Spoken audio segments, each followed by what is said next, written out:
Channel. कैसे हैं आप सब? होप सो आप सब बढ़िया होंगे। So students, in our last class we have started the chapter of staffing. Staffing में मैंने आपको करवाया कि स्टाफिंग का प्रोसेस क्या है, उसकी इम्पोर्टेंस क्या है, स्टाफिंग का मीनिंग क्या है। यहाँ पर आप वैकेंसीज को फिलअप करते हैं, डिफरेंट पर्सन्स को डिफरेंट जॉब्स के लिए एलोकेट करते हैं। Now the next topic is recruitment. What is the meaning of this word recruitment? बच्चों, रिक्रूटमेंट क्या होता है? Recruitment means to motivate the employees to apply for a job in a particular organisation. Recruitment में क्या आता है, यहाँ पर हम एम्प्लॉइज को मोटिवेट करते हैं कि वो पर्टिकुलर जॉब के लिए अप्लाई कर सके। इट मीन्स अट्रैक्टिंग और inducing candidates. Recruitment means attracting candidates. यहाँ आप कैंडिडेट्स को अट्रैक्ट करते हो to apply for vacant job positions in an organisation, so that organisation में जो भी जॉब पोजीशन वैकेंट है उसके लिए वो अप्लाई करें। Vacant job positions, to apply for vacant job positions in an organisation. अब बच्चों, क्या होता है, रिक्रूटमेंट में भी टू टाइप्स हैं। One is external recruitment, another is internal recruitment. External recruitment क्या होता है, आप बाहर से ऑर्गेनाइजेशन के, फर्म के बाहर से हायर करते हो वर्कर्स को पर्टिकुलर जॉब पोजीशन के लिए। And internal source means firm के, ऑर्गेनाइजेशन के अंदर से ही आप ट्रांसफर्स, प्रमोशंस के थ्रू पर्टिकुलर जॉब पोजीशन को फिल्ड अप करते हैं। तो ये दो पैटर्न है आपके पास, दो कैटेगरीज है। वन बाय वन हम दोनों को डिस्कस करेंगे। First is internal source of recruitment. मैं आपको बताऊंगी कि इंटरनल सोर्स ऑफ रिक्रूटमेंट में क्या होता है। Internal source of recruitment is a type of recruitment where vacancies are filled by the internal persons. Like आप उनको ट्रांसफर्स देकर, आप उनको प्रमोशंस देकर एग्जिस्टिंग एम्प्लॉइज को ही प्लेसमेंट करते हैं। They are old for the firm, उन्हें ऑलरेडी सब पॉलिसीज की नॉलेज है। In the form of transfers, in the form of promotions, old policies है उनके लिए। They are old for the firm, उनको सारी नॉलेज है। This type of method is wide, this type of method is advantages. ये advantageous क्यों है firm के लिए? Because this method is economical. आपको स्पेशल कोई वैकेंसीज निकालकर एक्सटर्नली कोई टाइम नहीं देना पड़ रहा, यहाँ पर आपको कोई अमाउंट पे नहीं करना पड़ रहा। चीपर मेथड है, आप उसे अच्छे से जानते हैं। यहाँ पर आपका टाइम भी ज्यादा नहीं वेस्ट होता। लेस अमाउंट इज स्पेंड, क्योंकि ट्रांसफर प्रमोशन में थोड़ा सा उनकी सैलरी पे लेवल पे चेंज आता है ओनली। इससे एग्जिस्टिंग एम्प्लॉइज का motivation level, it motivates existing employees, आप उनको मोटिवेट कर पाते हो। इससे एम्प्लॉइज का की परफॉर्मेंस जो है वो इम्प्रूव होती है। It improves performance of employees. Employees are already aware with rules and regulations, उन्हें रूल्स रेगुलेशंस की प्रॉपर नॉलेज होती है। They are not new for the firm, तो यहाँ पर हमें ये वाली प्रॉब्लम्स नहीं आती। देन इस टाइप के मेथड की अब बच्चों ड्रॉबैक्स क्या हो सकती हैं? जैसे अभी आपने एडवांटेजेस पढ़े, आप बच्चों कोई भी मेथड लेके चलते हैं, हमेशा ये जरूरी नहीं है कि सबके पॉजिटिव पॉइंट्स ही रहे। हर कोई भी एस्पेक्ट है, हर एस्पेक्ट के पॉजिटिव नेगेटिव दोनों पॉइंट्स होते हैं। तो इसमें इस मेथड के ड्रॉबैक्स क्या आएंगे? इस टाइप के मेथड के ड्रॉबैक्स ये हैं कि आप फ्रेश आइडियाज नहीं ले पाते, जो आप एक्सटर्नल सोर्स में ले पाते हैं, कि यहाँ पर हम फ्रेश आइडियाज का वेलकम नहीं कर पाते। We are having no fresh ideas, क्योंकि एक्सटर्नल जो ऑलरेडी एग्जिस्टिंग एम्प्लॉइज हैं, हम उनकी नेचर हमें already we are aware with that. तो यहाँ पर हमारे पास जो है लिमिटेड चॉइस होती है, limited choice. And it is not suitable for new organisation. अगर कोई न्यू ऑर्गेनाइजेशन है वहां पर एग्जिस्टिंग एम्प्लॉय से काम नहीं चल सकता, बिकॉज न्यू फॉर्म में आपको एक्सटर्नल वर्कर्स की जरूरत है एडिशनल। यहाँ तो हम जो पुराने वर्कर्स हैं उन्हीं को वो जॉब प्लेसमेंट देकर वैकेंसी फिल करते हैं। इसमें आपके दो ही मेथड्स आ सकते हैं बच्चों इंटरनल में। One is transfer, same job place. Then what is the meaning of transfer? Transfer means shifting of employees, shifting of employees from one job position to another job position. एक job से दूसरी job position पर आप shift कर रहे हैं। Level is same, but जो job position भी वैकेंट हुई आपने ऑलरेडी एग्जिस्टिंग एम्प्लॉय को उस जॉब से दूसरी पे शिफ्ट कर दिया। यहाँ पर कोई भी कंपनसेशन लेवल में चेंज नहीं आता, बिकॉज सेम लेवल है। No change in compensation level, no change in responsibility, responsibility is same। तो यहाँ पर सेम लेवल है, रिस्पॉन्सिबिलिटी में चेंज नहीं है, सैलरी में कोई चेंज नहीं है। अदर मेथड जो आता है वो one is transfer and other is promotion आता है आपका। प्रमोशन में क्या है, कंपनसेशन लेवल भी चेंज होगा, जॉब पोजीशन भी हायर हो जाएगी। Suppose there is a vacancy है, फॉर एग्जांपल अकाउंटेंट की पोस्ट की, आप क्लर्क को प्रमोशन देते हैं, उसे अकाउंटेंट की जॉब दे देते हैं, तो जॉब पोजीशन जो है वो क्या हो गई, इंप्रूव हो गई। कंपनसेशन लेवल क्या हो गया, इंक्रीज हो गया। कंपनसेशन लेवल इंप्रूव हो गया, बेटर हो गया। जॉब की पोजीशन चेंज होगी, हायर लेवल पर आप आ गए, रैंक इंक्रीज हो गई, रिस्पॉन्सिबिलिटी इंक्रीज हो गई, प्रेस्टिजियस जॉब है आपकी। तो सब चीजों पे इफेक्ट पड़ेगा प्रमोशन में। Your level gets change, your responsibility gets increased. See, तो ये डिफरेंस है इसमें। तो इंटरनल में बच्चों you just have only two choice, one is transfer and other is promotion. Because अगर आप फॉर्म के अंदर ही रह रहे हैं एंड आपको जो है वो एक्सटर्नल रिक्रूटमेंट पे हम नहीं चाहते, इंटरनली आप वैकेंट पोजीशन को फिल्ड अप करते हैं, तो यहाँ सिर्फ दो ही ऑप्शन बचते हैं। सेम लेवल की जॉब प्लेस करेंगे तो that is known as transfer, external job में that is known as promotion. Now आपके पास जो दूसरा मेथड है वो क्या है बच्चों, that is external source of recruitment. External source में हम बाहर से हायर करते हैं वर्कर्स को, ऑलरेडी एग्जिस्टिंग नहीं होते। उसके मेथड्स क्या है, उसके मेरिट्स क्या है, डीमेरिट्स क्या है, one by one I am going to explain all those. कि दूसरे मेथड के जो एक्सटर्नल मेथड है उसमें हमें प्लस पॉइंट क्या मिलता है, उस मेथड को अगर हम फॉलो करते हैं उसमें मेरिट्स डीमेरिट्स क्या आती हैं।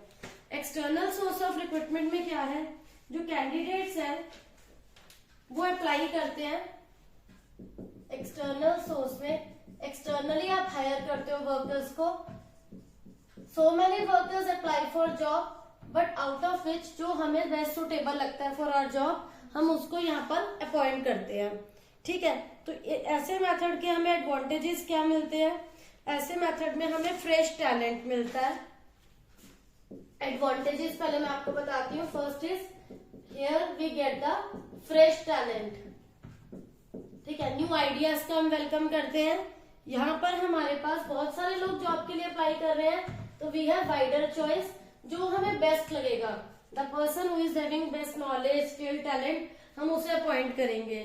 देन इज द, इसमें हमारे को एक अच्छा पॉइंट क्या मिलता है, लेटेस्ट नॉलेज वाले पर्सोनल को हम अपॉइंट कर सकते हैं, जो आपको बिल्कुल एफिशिएंट लगे, लेटेस्ट नॉलेज मिल जाती है आपको। इतने सारे लोगों में से आपको कॉम्पिटिटिव स्पिरिट, कॉम्पिटिटिव स्पिरिट मतलब वर्कर्स के बीच में कंपटीशन की एक स्पिरिट होती है।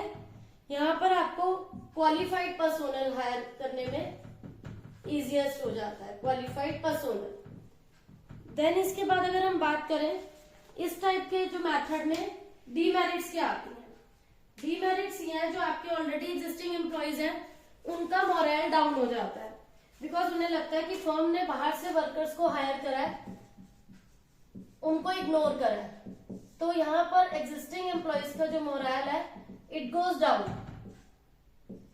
एग्जिस्टिंग एम्प्लॉयज मोरल जो है गोज डाउन, वो कम हो जाता है। देन जो न्यू एम्प्लॉयज है जरूरी नहीं है वो एडजस्ट कर ले अकॉर्डिंग टू रूल्स रेगुलेशन,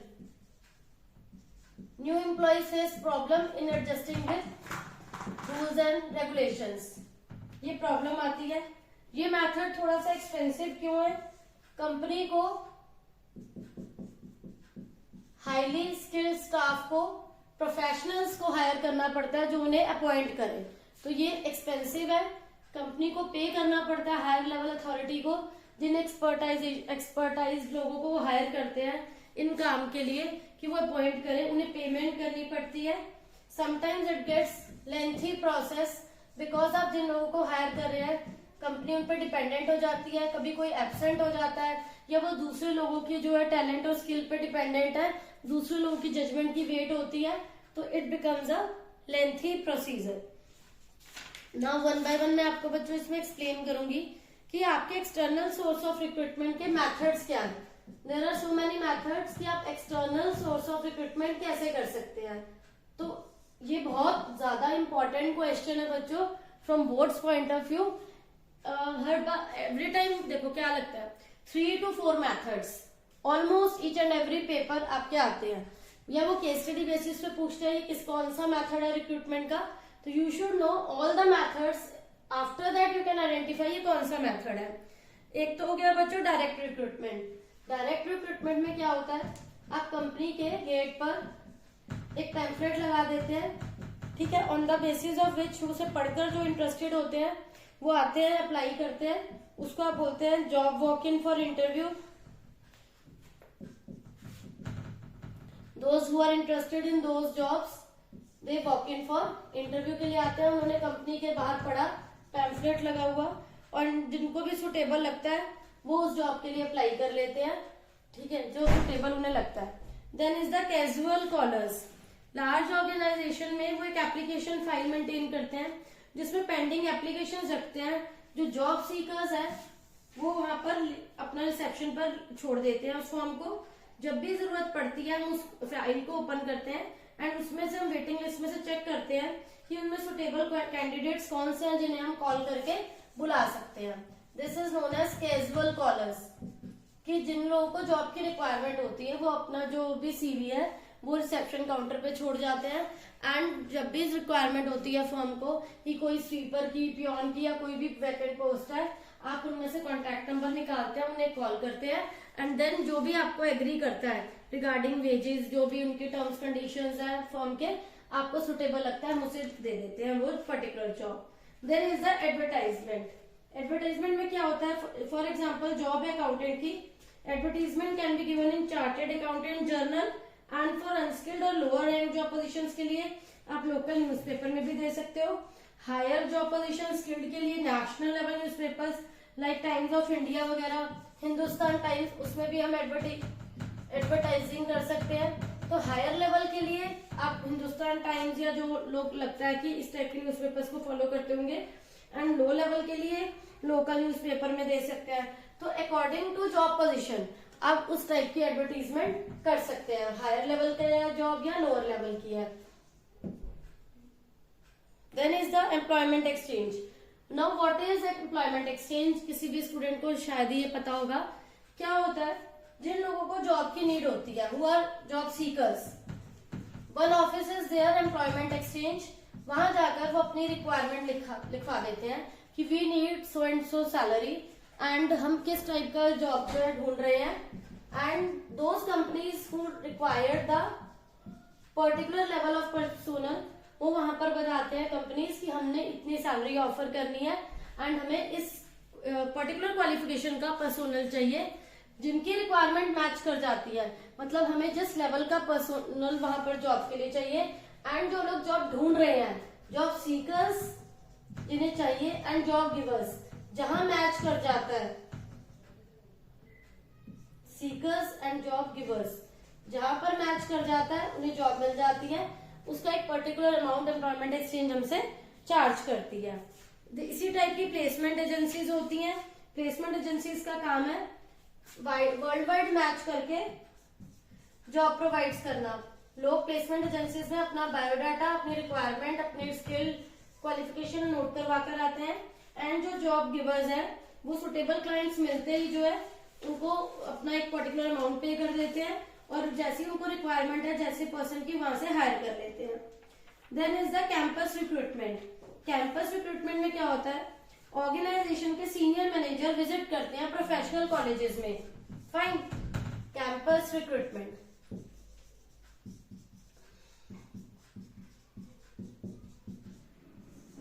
आप क्या करते हो, आप सीनियर मैनेजर हो, आप इंस्टीट्यूट्स गए, कॉलेजेस में गए, और आपने वहां से फ्रेश ग्रेजुएट जो भी पीपल लेटेस्ट प्रोग्रामिंग जिन्होंने करी है, एमबीएस करे हैं, आप उन्हें प्रेफर करते हो फ्रेश ग्रेजुएट को, क्योंकि आप उन्हें अपनी ऑर्गेनाइजेशन की रिक्वायरमेंट के अकॉर्डिंग मोल्ड कर सकते हैं। इस टाइप से कैंपस रिक्रूटमेंट होती है। Then is a recommendation from present employees. हम अपने प्रेजेंट एम्प्लॉइज से पूछते हैं कि अगर उनके कोई नोन है या कोई अच्छे टैलेंटेड लोग हैं जिन्हें जॉब की रिक्वायरमेंट है, उनसे बात करते हैं कि अगर they want to join the job तो हम उन्हें भी जॉब देना प्रेफर करते हैं। तो आप यहाँ पर प्रेजेंट एम्प्लॉय से कांटेक्ट करते हैं, उनसे पूछते हैं वो किसे रेफर करते हैं, ये भी एक अच्छा ऑप्शन है जॉब देने के लिए। Then is the labour contractors. हम यहाँ पर क्या है, जो जॉब कॉन्ट्रैक्टर्स हैं वो कीप इन टच रहते हैं लेबर से जो विलेजेस रूरल एरिया के हैं, सो दैट कभी भी जॉब वैकेंसी हो कहीं पर भी, फैक्ट्री में, कंस्ट्रक्शन साइट पर, तो हम लेबर्स को इजीली विलेजेस से हायर कर सके और कोई प्रॉब्लम ना आए। इसके लिए वो कुछ कमीशन लेते हैं जो कि हम पे कर देते हैं। तो ये सब एक्सटर्नल मेथड्स हैं, ये labour contractor, placement agencies.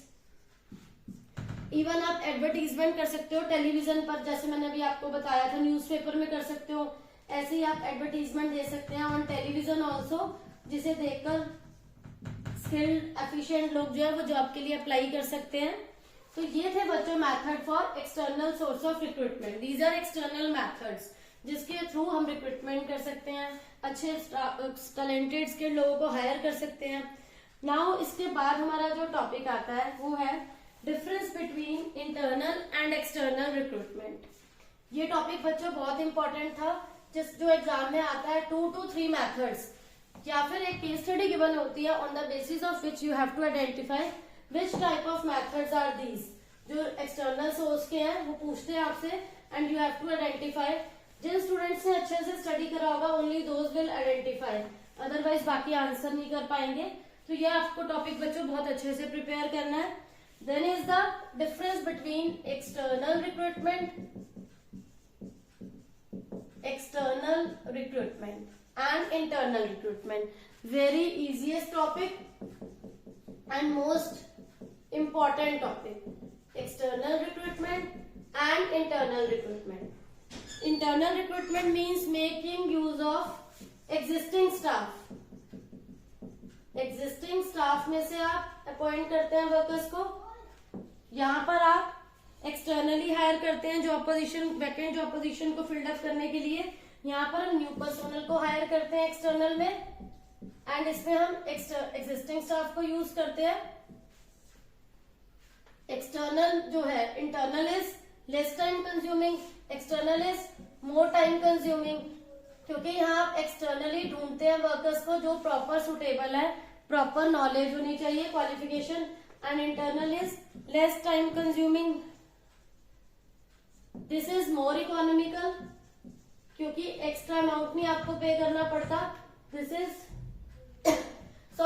Less